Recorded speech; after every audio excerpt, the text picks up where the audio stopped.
I'm about to change the arches on this truck because they've all bowed and the other side's a bit manky, so that means it doesn't look very nice. But I want to show you the practical use of a little idea I came up with a long time ago for these plastic rivets. See, I don't use the plastic studs.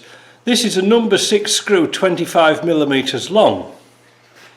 And this is how much of a dream it is to change things, you know, because if you want to get into wiring or lights at the back, well, it's kind of easy now. I'll show you. Now on here I'm using what we call Robertson screws. They're square-headed, actually one of the best screws in the world, but you can't buy them anywhere else except for Canada. So let's have a look. So there you are, you see them already installed. There's one here. Make sure your thing's going on the right way around.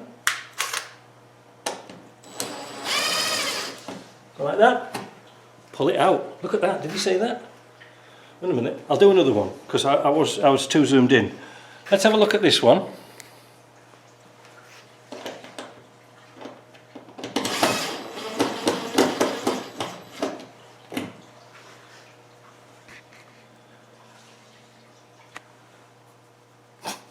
How easy was that?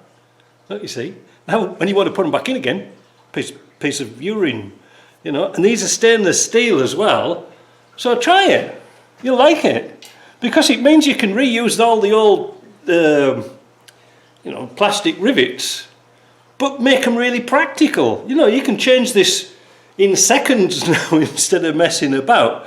So that's just a quickie. Oh, by the way, whilst we're talking, if we look down here and you look here, you can see I've taken off the spacers. I'm not going to fit them back on. I don't want to get involved in legalities and stuff like this, but just as a matter of interest, the standard steel wheel with a regular tyre weighs exactly the same as one of these alloy wheels with a big tyre. Now, isn't that strange? You would have thought it would have been lighter, but it isn't really. So anyway, I thought I'd fill you that little bit of info. I've got to get on with this job.